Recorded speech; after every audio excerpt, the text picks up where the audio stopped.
Recording in progress. Prisistatyk, Laimute. Tai labas vakaras visiems. Džiugu, kad prisijungėte šį lietingą vakarą. Tikiuosi, kad šis vakaras jums bus naudingas.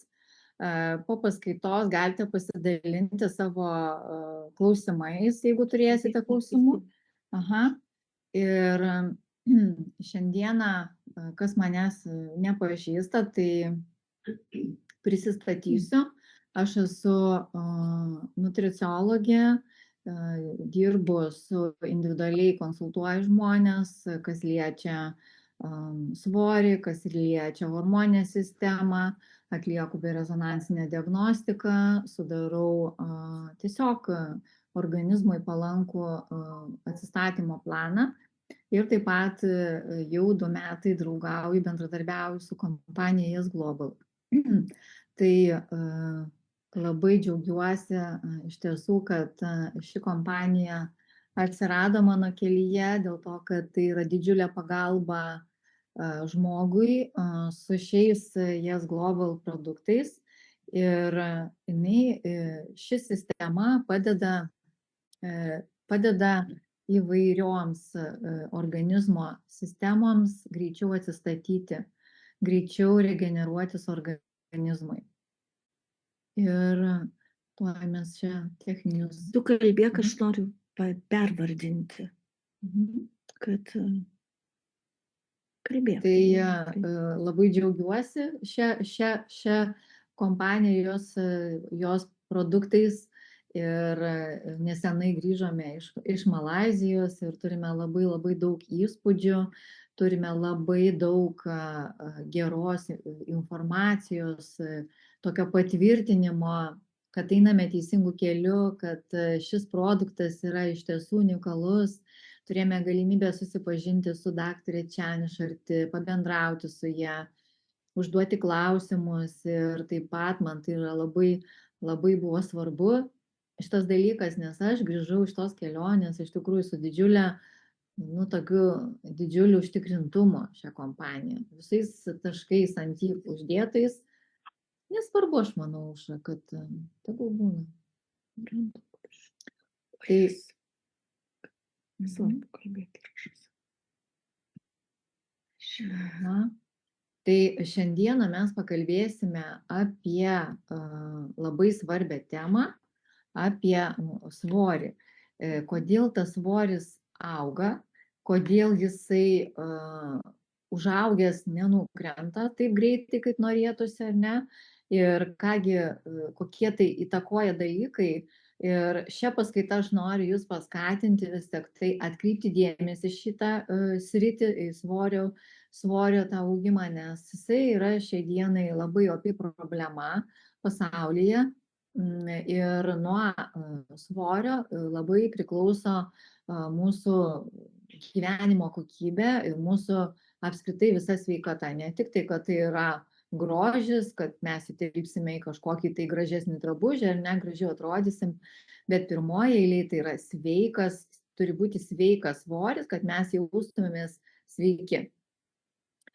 Na va, tai kodėl auga svoris, tai pirmiausia yra tam tikri pagrindiniai faktoriai, tai yra kas įtakoja. Tai įtakoja stresas, įtakoja hormoninė sistema, hormoninis disbalansas, jeigu jisai yra, įtakoja emocinis valgymas, tai yra,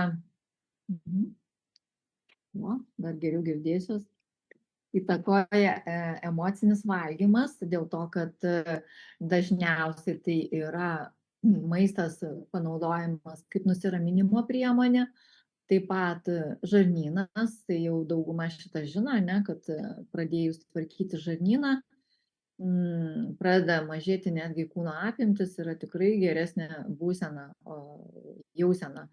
Ir aišku, natūraliai, jeigu yra per didelis svoris, jisai įtakoja energijos trūkumą, tikrai ir mažesnis darbingumas, smegenų rūkas būna ir įvairūs kiti dalykai. Ir bendras organizmo disbalansas pasireiškia. Mums labai svarbu, kad mūsų kūnas apskritai jisai stengiasi visą laiką išlaikyti tą balansą. Ir tai yra ta homeostazė, ar ne? Tai yra kūno gebėjimas išlaikyti stabilumą. Tai yra kūno, mūsų, galima taip sakyti, tai yra mūsų kūno atmintis. Ir šitas homeostazės visas procesas, jisai reguliuoja kūno temperatūrą, jisai reguliuoja gliukozės lygį, vandens balansą ir kūno svorį. Dažnai, kada dauguma meta svorį, mažina tą svorį, ne, kūnas dažnai priešinasi. Ir būna taip, kad ne taip paprastai jisai ir pamažėja, ar ne, dėl to, kad natūraliai jisai jaučia grėsmę, kad mes dabar neišgyvensim, dėl to, kad iš pat senovės yra ta informacinis, sakykime, pas žmogų likęs laukas, kad maistas, tas visas, tai yra išgyvenimo, kaip, išgyvenimo, tai tolygų mirčiai, ar ne, jeigu kažkas tai iš manęs atimama, ar ne, tai yra daugiau kaip jaučiamas toksai grėsmės pojūtis. Ir kūnas bando kaupti, kaip tik neatiduoti. Todėl labai reikia, kaip sakau, harmoningai, išmintingai eiti prie šito proceso, prie kūno apimčių mažinimo, prie kūno svorio mažinimo. Aš nesakyčiau, kad tai turėtų būti toks sąmoningas sprendimas, kad aš iš tikrųjų noriu sumažinti savo svorį. Dėl to, kad tas toks nesąmoningas, kad aš pabadausiu, arba aš ten labai noriu lipti savo tą suknelę kažkokiam tai etape, ar ne. Aišku, moteris pabadauja, bet paskui tas svoris gali būti, kad jis grįžta dvigubai. Tai čia yra geriau, aš kaip sakau, lėčiau, bet užtikrinčiau, kada mes darome tai sveikai, kada mes žiūrime visą bendrą sveikatą, ne tik tai, kad ten skaičiuoju kalorijas, nes kalorijų skaičiavimas tai nėra tas procesas pats naudingiausias. Na va, tai kodėl organizmas kaupia svorį? Svorio augimas tai yra tai kaip apsauginė reakcija, taupimo režimą, ne, mes įjungiame. Ir čia yra svarbiausi dalykai, tai yra stresas ir kortizolis, nes stresą dažniausiai patiriam savo gyvenimo etape, apie tai mes jau tikrai daug kalbėję esame, kad kada stresas, tai ir tas kortizolis kyla, kortizolis turi įtaką į hormoninę sistemą, hormoninė sistema tiesiogiai susijusi su riebalais, apie tai dar pakalbėsim, apie riebalų kaupimą, ir visa tai turi įtakos ir energijos trūkumui, kada jeigu trūksta energijos, jeigu, sakykime, trūksta miego, sulėtėja medžiagų apykaita, norisi greičiau pavartoti įvairių angliavandenių, tai būna, sakykime, ar šokoladas, ar kažkokie tai pyragaičiai, ar saldainiukai, ne, ir aš tikrai dažnai, kada konsultuoju moteris, sako, pokelį, visas saldainių kauburėlis, žodžiu, vakare man ant stalo taip ir pasiliko, ne, arba tikrai turiu daug pavyzdžių ir iš praeities, ir iš vaikystės, kai dauguma tikrai vakare prie televizoriaus sėdi ir valgo tos saldainius ir tikrai pakelia tą gliukozę, žodžiu, cukraus kiekis padidėja, insulinas nebesugeba būti aktyvus ir, žodžiu, visi tie procesai jie ir lemia tą mūsų augantį svorį. Ir iš to pasekmė, kad organizme kaupiasi uždegimas, skatina skysčius ir toksinai nepasišalina, žodžiu, visa yra uždara grandinė. Labai svarbus yra miegas, kokybiškas miegas ir tikrai mūsų Yes Global, sakykime, kompanijos bendruomenė, ne, mes turime labai daug pavyzdžių, kada žmonės dalinasi savo atsiliepimais apie tai, kad galvoja, kad miegas iš tikrųjų yra gilus, miegas yra geras, o iš tikrųjų jisai nėra tikrai jau toksai gilus ir geras. Kai atliekame tam tikrus, nu, sakykime, procesus savo gyvensenui. Na va. Na ir čia yra labai svarbu dabar angliavandenių apykaita ir riebalų kaupimasis. Kaip visas tas mechanizmas vyksta? Pirmiausia, tai yra dažni cukraus šuoliai. Tai yra, kada valgome, sakykime, dažnai užkandžiaujame, tarp valgių užkandžiaujame, kada valgoma ten, sakykime, netaisyklingai, nu, kaip pavyzdys, gali būti daug vaisių iš ryto, pagal, sakykime, tai pagal patį tokį tikriausią mitybos principą, nereikėtų valgyti iš pat ryto vaisių, arba ten valgome kava su pyragaičiais ir taip toliau. Tai visi šitie dalykai, jie kelia cukraus kiekį kraujyje, reiškia, atsiranda daug gliukozės. Tada mūsų kasa, jinai išskiria insuliną ir insulinas, ką atlieka? Insulinas turi paimti tą cukrų ir pristatyti ir iš kraujo nuvežti į ląsteles. Ir kai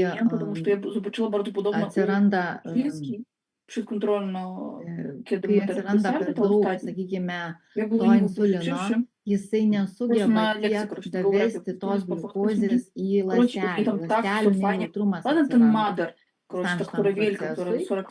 Ir tada mūsų ląstelėse kaupiasi tie riebalai. Pradeda kauptis riebalai ir daugėja to riebalinio vadinamo audinio. Tai tikslas yra tą insuliną sureguliuoti. Dėl to, kad čia viena iš pagrindinių priežasčių, dėl ko kaupiasi riebalai. Ir riebalai ypač kaupiasi kur? Riebalai ypač kaupiasi pilvo srityje. Ne? Dažniausiai pastebim ir sunkiausia iš tos vietos ir pašalinti. Taip pat riebalai linkę kauptis ir tas pagurklis vadinamas, ar ne, čia rankos, žodžiu, bet pagrindas tai yra kaupiasi pilvo srityje, už tai, kad pilvo srityje yra kortizoliui labiausiai palanki terpė, reiškia, pilvo sritis labiausiai jautri yra kortizoliui. Ir kai kortizolio yra per daug, tada tie visi riebalai, jie kaupiasi būtent šitoje vietoje. Tai tame riebalinėme audinyje. Ir tada natūraliai, kada keliam cukrų, ne, reiškia, yra daugiau užkandžiavimo, valgom cukrų, valgom kažkokį tai maistą, tai nebūtinai cukrų, kažkokią tai duoną, dar kažką tai. Ir tas insulinas, jis nuolatos laikosi kraujyje, jis niekada nepažemėja, ne? Ir tada tos ląstelės, jos tada natūraliai pradeda kaupti tą riebalą. Ir žmogus tik suvalgė kažką, jis pajuto energijos tą piką, ne, bet jam energija greitai nukrenta. Ir va taip mes bandom save restartuoti, kažkaip save atstatyti, ne. Ir tada natūraliai pas mus atsiranda noras visą laiką alkio jausmas, niekada nenusiramina organizmas. Tai vat šitą vietą būtinai reikia atkreipti dėmesį ir aš visą laiką rekomenduoju pasidaryti kraujo tyrimus, pasižiūrėti tą insulino rezistentiškumo lygį, nes būna, kad iš tikrųjų ta gliukozė yra pakankamai aukšta ir būtent dėl to ir nenukrenta svoris. Kaip čia toliau? Tai va, tai toliau yra dar vienas dalykas, tai yra atsparumas leptinui. Tai yra leptinas, tai yra sotumo hormonas ir jisai siunčia smegenims signalą, kad energijos atsargų pakanka. Tai mes valgom ir mes pajuntam, kad jau aš sotus ar nesoti. Ir realiai tai sotumo jausmą mes turėtumėm nueiti nuo stalo šiek tiek dar nepajutę to tokio labai tokio sotumo jausmo, net tas, kaip sako, sotumo jausmas visada ateina po 15 minučių. Turim leisti organizmui, sakau, nukristi viskam, kad pasijustų tas, bet kada yra stresinė būsena, kada žmogus, sakykime, jisai valgydamas galvoja, bėga jau prieki, ką jisai darys, jisai galbūt įsijungęs televizorių, įsijungęs mobilų telefoną, žodžiu, turi foną. Jaunimas ypač mėgsta jau dabar valgyti tiesiog, žodžiu, ir tarp jaunimo yra didelis antsvoris. Žodžiu, visą tai smegenys fiksuoja ir su laiku atsiranda tas nejautrumas. Žmogus nejaučia sotumo jausmo, jisai nori nuolat valgyti, jaučiasi alkanas net ir sočiai pavalgiusi ir taip auga svoris ir nuovargis. Tai GABA yra neurotransmiteris toksai, kaip aminorūgštis, kuri atsakinga už slopinimą tos neuromediatorius, nuramina. Ir kai trūksta, sakykime, ir šito neuromediatorių, čia viskas yra kartu susiję, ne? Tai ir tos atsparumas tam leptinui yra sumažėjęs. Tai šitoj vietoj reikėtų labai save stebėti ir šitą vietą labai jau prakontroliuoti, sakykime taip, sąmoningai einant link savo norimo tikslo. Bet aš, kai sakau, visada čia yra pagrindas ir aš tikrai turiu klienčių, kurios lyg atrodo ir pasiruošusios tą daryti, ar ne? O kai pradeda žmogus tą daryti, jo įpročiai, jo gyvensena tiesiog žmogų įkalina šitam įprastam mechanizme ir tiesiog nepasiekia norimo rezultato. Taip kad pirmiausia, tai yra, turime atkreipti dėmesį į dėl ko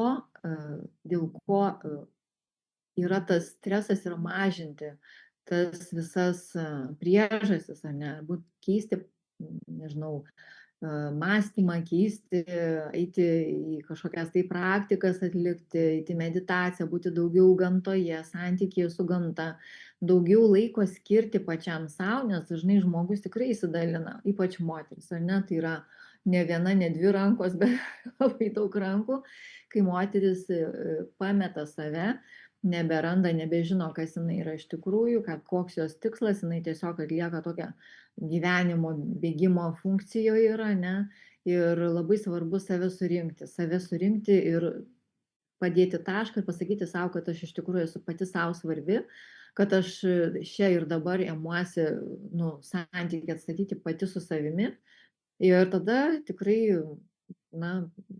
yra kaip sakant, geresnis rezultatas. Tai čia dar ką aš noriu pasakyti, kad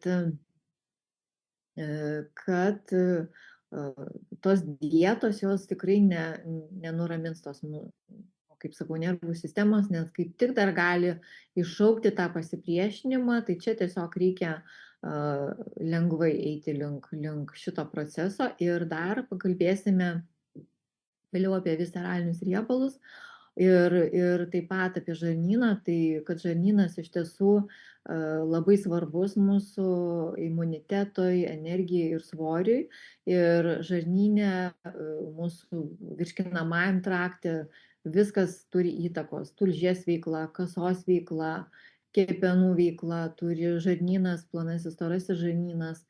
Žarnyne iš tiesų, aš atlieku diagnostiką, matau, kaip yra užsiteršę žarnynai iš tikrųjų. Plonajame žarnyne neturi būti jokių ten tų bakterijų ir taip toliau, o visa tai yra ir tai jau sąlygoja žarnyno pralaidumą. Tai labai svarbu prižiūrėti savo žarnyną, teisingai maitintis, nes jeigu yra prastas virškinimas, yra pilvo pūtimas, blogas maistinių medžiagų pasisavinimas, visa tai turi įtakos ir svoriui. Ir dažna moteris sako, išsipūtęs tas pilvas, atrodo, aš mažai valgau, bet tas pilvas vis tiek išsipūtęs. Tai mes turime tam priemonės, apie jas pakalbėsime vėliau. Ir čia yra labai labai svarbu prižiūrėti savo žarnyną, nes tai įtakoja ir mūsų kortizolį, mūsų nervų sistemos būseną ir visa kita. Tai emocinis valgymas, ko gero, irgi visi žinome, kad emocinis valgymas yra,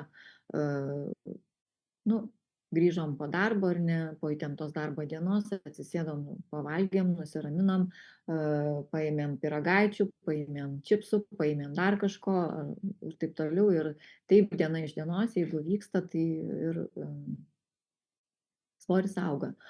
Energijos šaltiniu tampa maistas, kada trūksta miego. Tai miegas turi ypač labai svarbus miegas, dėl to, kad nuo 23 valandos melatoninas pradeda gamintis ar ne, ir jeigu mes žiūrime į ekranus, žiūrime į to žydrą tą spalvą, mėlyną ar ne, jinai įtakoja visus šitus procesus, tą kortizolį kelia ir tai natūraliai skatina kauptis riebalams. Tai čia turi būti labai griežtas, kaip sakau, režimas ir netgi rekomenduojama, pavyzdžiui, jeigu jūs esate išėję iš savo gyvenimo ritmo, pas jūs yra miegas tikrai nesubalansuotas, mėnesį laiko, tiesiog eiti miegoti tuo pačiu metu. Iki 23 valandos turime užmigti, ne? 10 valandą jau geriausia, dabar vasarą jau prasideda laikotarpis, tai suprantama, kad vėliau, bet iki 23 valandos einame miegoti, mūsų miego ciklas susitvarko. Per mėnesį, jeigu mes laikomės to režimo, galima susitvarkyti labai labai gražiai. Tai va, ir tokiu būdu atrodo, žinot, kai sakau, aš kalbu tą patį, man atrodo, jau ne vieną kartą iš įvairių pusių, bet labai tikiuosi, kad dauguma jau pradeda tai daryti. Ir tarkime, labai svarbu, kad tamsoje miegotumėm, ar ne? Dėl to, kad jeigu mes išeiname vėl į šviesą, jeigu mums ten kažkur spingsis spingsulės, švieselės ir taip toliau, kortizolis nustoja, šitas melatoninas nustoja gamintis. Tai va, tai labai svarbu šitus dalykus susireguliuoti, kad nebūtų garsų, kad būtų išvėdintas kambarys, kad galbūt jūs išeisite pasivaikščioti prieš tai, padarysite savo kažkokią tai praktiką, magnio vanelės, drusko vanelės ir taip toliau. Ir saugumo jausmas, tai yra maistas, tai yra kaip saugumo jausmas, ar ne, kad kažko tai man netrūks, kad aš kažko tai gausiu, ar ne. Tai čia irgi reikia su savim šitoj vietoj dirbti, dėl to, kad čia yra jau kaip ir atskira tokia, net sakyčiau, žmogui turėtų būti programa dirbti su tuo emociniu valgymu, nes tai yra visokios įvairios, netgi programos iš vaikystės. Tai va.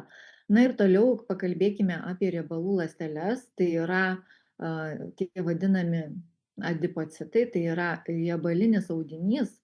Jisai yra labai svarbus,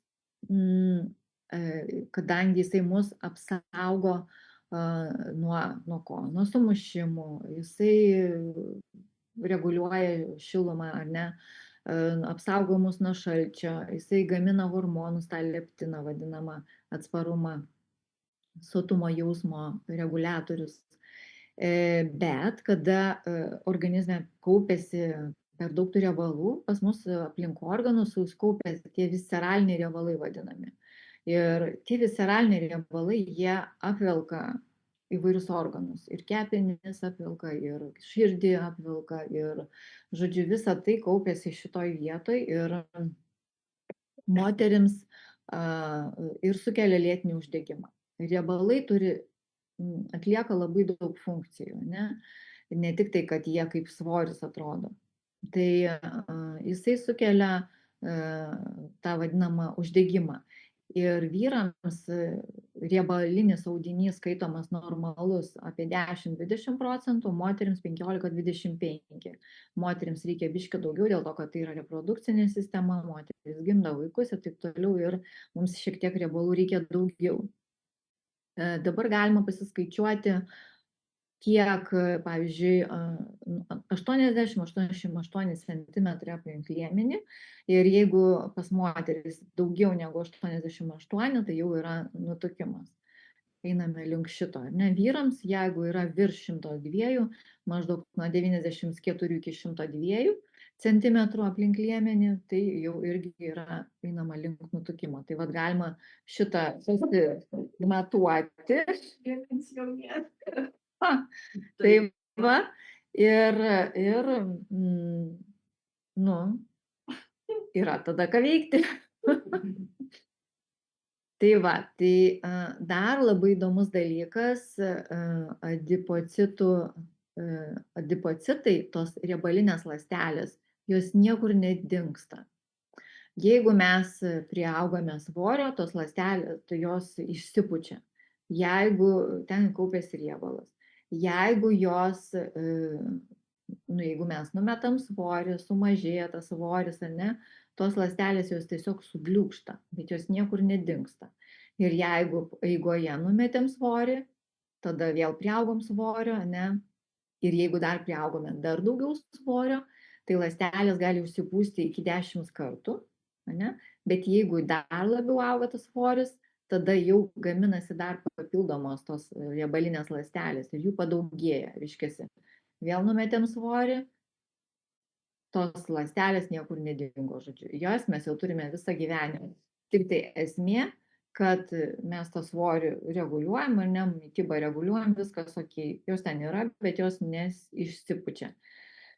Tai va, tai tas yra labai labai svarbu, kad jeigu jau einam link šito svorio mažinimo, tai tada sąmoningai, lėtai, užtikrintai, bet tada turime užfiksuoti svorį. O tada, kai mes tą svorį užfiksuojame iki norimo sveiko svorio, tada jau galime sau leisti, na ir kažkaip kartais ir ne visai taip jau sveikai ten pasimaitinta, arba tiesiog mes gyvenam gyvenimą ir mūsų sielai kartais reikia to maisto, kad mes jaustumėmės tiesiog psichologiškai geriau ir tai yra normalu. Ir tikrai niekas nesako, kad mes turime tai save riboti, bet tai turi būti labai sąmoningai, net dažnai ir tikrai tada, kada reikia. Ir dar vienas dalykas labai svarbus, kad moteris, kuri, sakykime, laukiasi vaikelio, jinai priauga per daug svorio, tai kūdikis jis taip pat, tas riebalinė, pradeda turėti tų riebalinių ląstelių daugiau. Ir tai irgi turi įtakos vaiko svoriui, vaiko ateičiai vėliau. Tai labai svarbu atkreipti dėmesį.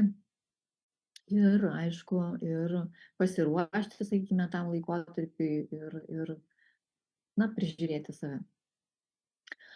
Dabar, kaip nustatyti tikrai sveiką svorį? Yra toks, galite save pasitikrinti,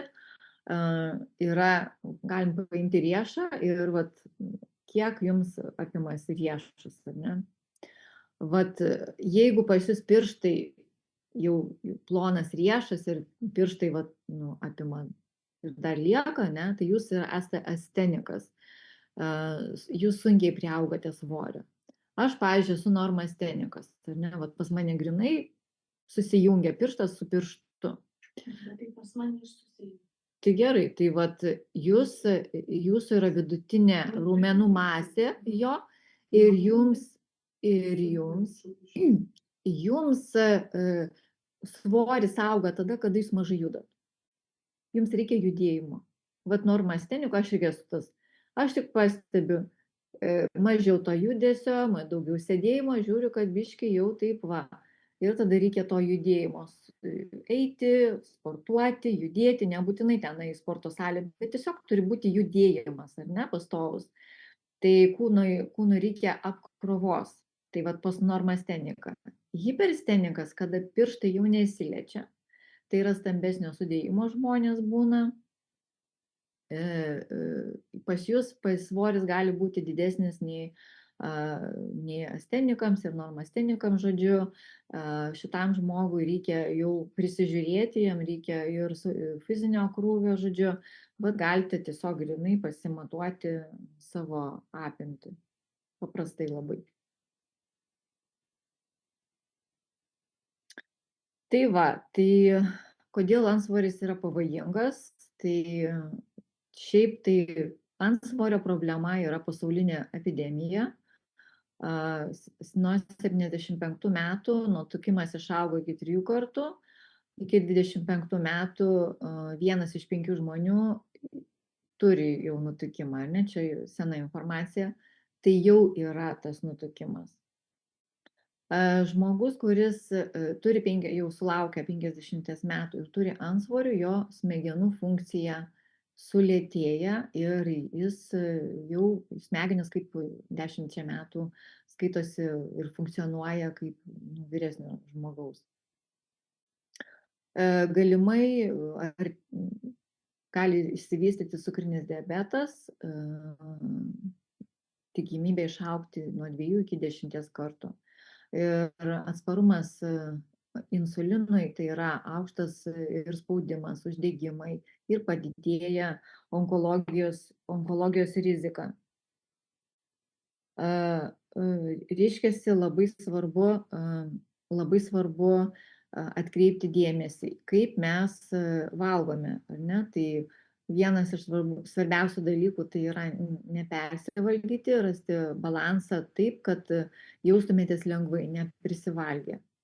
Neužkandžiauti. Užkandžiavimas yra pats blogiausias dalykas, kurį mes galime daryti savo organizmui. Ir šviežias maistas, tai yra dauguma žmonių būna ir alergiški, nes šiai dienai, paskutinės 2 dienas turėjau atsiliepimą iš 2 savo klienčių, kad tiesiog suvalgė kibinų iš parduotuvės ir alergija.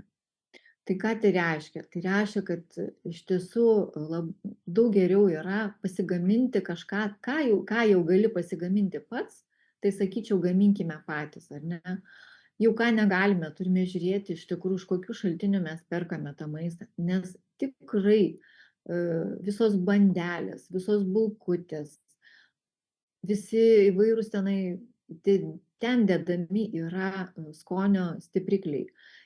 Ir dauguma yra alergiški, kūno reaktyvumas sukelia alergijas į tam tikrus maisto priedus. Jau aš tikrai tą žinau, dėl to, kad pas mane ateina mano klientai, kurie aiškiai matosi ir parašyta reaktyvumas į tam tikrą maistą, reaktyvumas į maisto priedus, reaktyvumas į maisto priedus ir taip toliau. Ir atrodo, kad viskas, ką aš čia valgiau, bet taip yra iš tikrųjų ir šiai dienai reikia labai rinktis maistą atsakingai.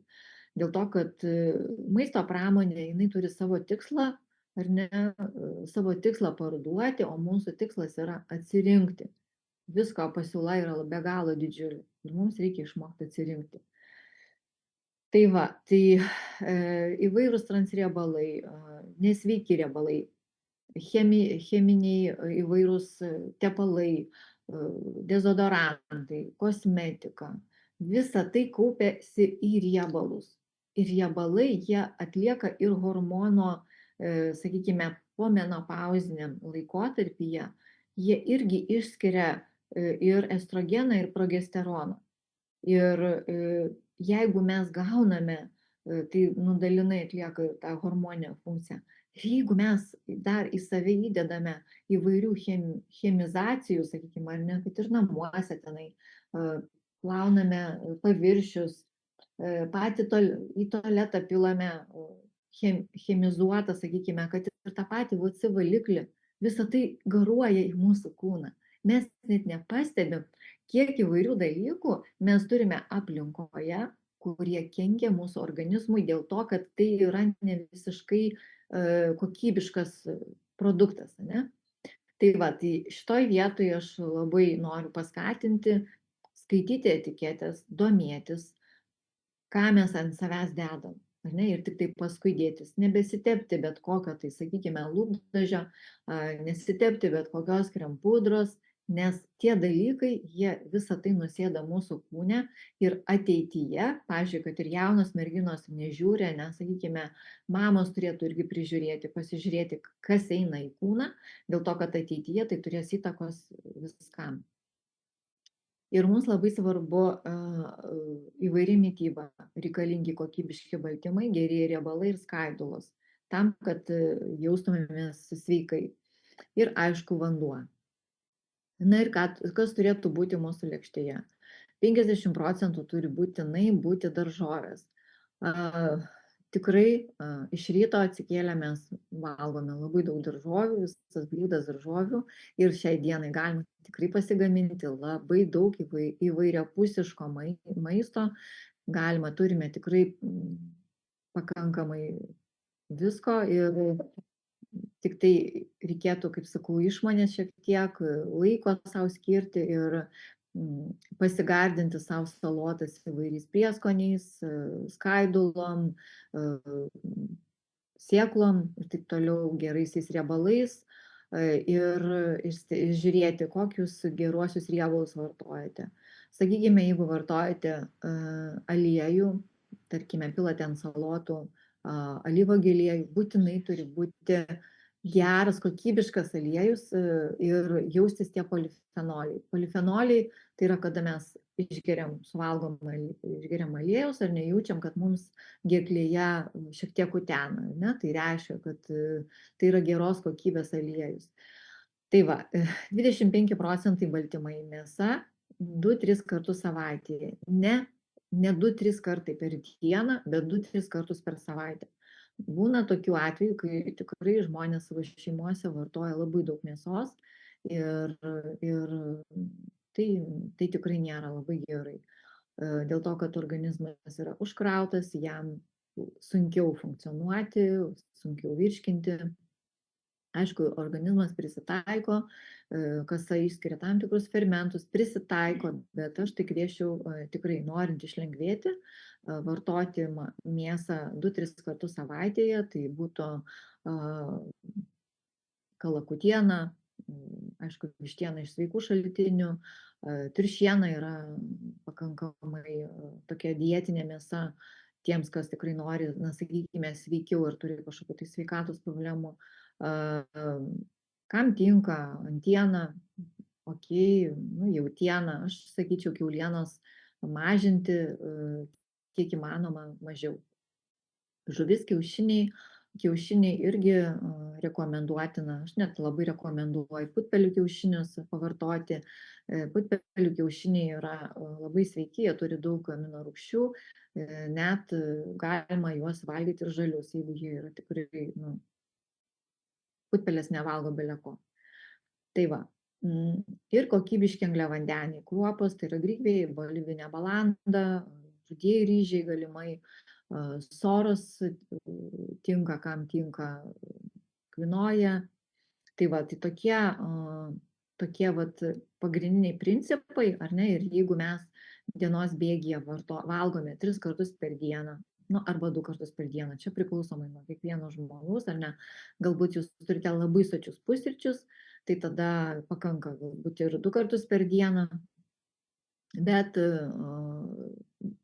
rekomendacija 3 kartus per dieną, ar ne, ir galimai vienas užkandis, tai yra vaisiai, tada, kada organizmas yra pike, kada jisai daugiausia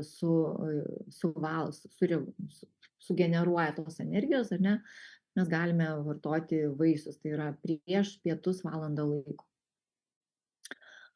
Ir miegas tai yra pamatas mūsų nervų sistemai ir svorio paleidimui.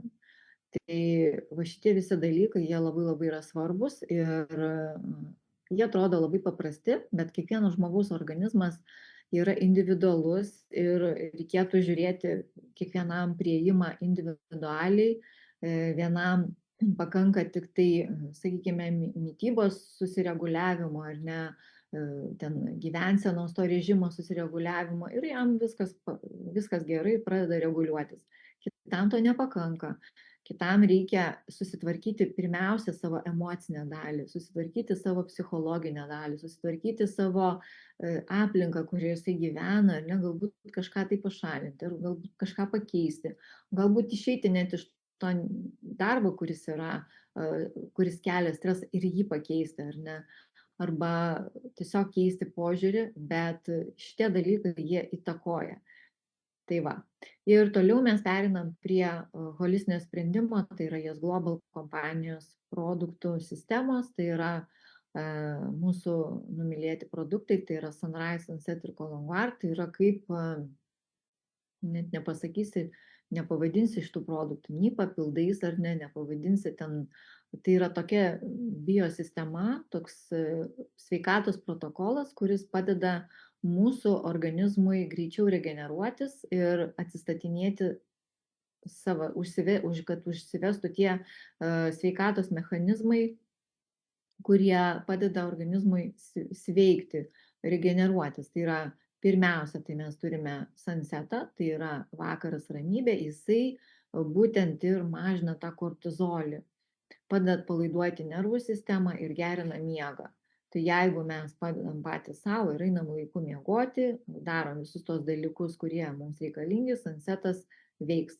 Jeigu mes nepadedam savo, šitam produktui bus labai sunku, jam reikės labai ilgai dirbti, ne, ir galiausiai žmogus pats savo dažniausiai būna priešas, jisai tiesiog atiduoda atsakomybę kažkam. Tai iš tikrųjų prisimam atsakomybę, ne, ir mes kartu su šita sistema kartu dirbam. Tada yra Colongardas, tai yra Colongardas vakaro ramybė, žarnyno reguliavimas, jo ištuštinimas nereikalingų įvairių šlakų, toksinų, tai yra, kas dar nežino, tai yra atstatymas visos šitos virškinimo sistemos ir jisai turi ir gerasias bakterijas, ir turi ir fermentų, kurie reikalingi mūsų kasai. Kasai išskiria milazę, lipazę, proteazę. Tai yra medžiagos, kurios išskiria fermentai, kurie suskaido baltymus, riebalus ir angliavandenius. Ir jeigu nesuskaidoma yra šitos medžiagos, ar ne, tai jos pūva mūsų žarnyne, ar ne? Tai labai svarbu.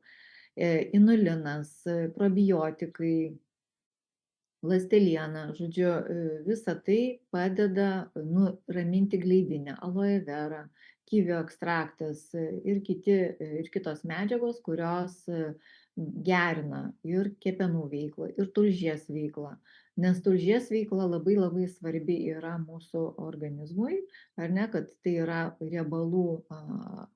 riebalai visi, riebaluose tirpus vitaminai, kad visą tai įsisavintų, mums reikalinga teisinga tulžies kepenų veikla. Tai vat šitas produktas, jisai tai reguliuoja. Ir kai mes susireguliuojam, pradedam reguliuoti mūsų smegenų ir žarnyno veiklą, į pagalbą ateina Sunrise'as, tai ryto energija, tai yra produktai, kurie regeneruoja mūsų ląstelę, atstato, išvalo, sakykime, taip, nereikalingas iš ląstelių atidirbtas medžiagas, regeneruoja mūsų ląsteles, aktyvuoja ANM, tas nikotinamido mononukleotidas, tai yra medžiaga, kuri konkrečiai aktyvuoja mūsų ląstelių energiją ir mažina, lėtina senėjimo procesus. Tai yra šveicariškas obuolys, Malus domestika, iš kurio yra paimtos kamienės ląstelės, kurios tiesiogiai veikia į žmogaus kamienės ląsteles. Žodžiu, šitas produktas jisai tinka ir net diabeto profilaktikai, jisai svorio reguliavimui, virškinimo reguliavimui, oda gražėja. Žodžiu, visi procesai, kurie mums reikalingi patenkinti mūsų organizmą, yra Sunrise'e. Tai yra toks trikampis ir taip pat mes turime, aišku, ir Alpha Max V, tai yra hormoninės sistemos reguliavimas moterims, turime vyrams produktą, kuris testosterono kiekį reguliuoja tam, kad vyrai nemoteriškėtų, nes jeigu didelis pilvas ar ne, ir tai natūraliai rodo, arba plikimas vyksta ar ne, tai rodo, kad jau yra mažėjantis testosteronas, tai yra vyriška gyvybinė energija, jėga vyro, jo veržlumas, ėjimas į priekį, tai vat mes turime Alpha Max Alprime produktą, kuris būtent skirtas šios vyriškos sistemos gerinimui. Tai šiandieną turbūt trumpai tiek. Aš, jeigu turite kažkokių tai klausimų ar pastebėjimų, galite dabar užduoti klausimus, galiu atsakyti.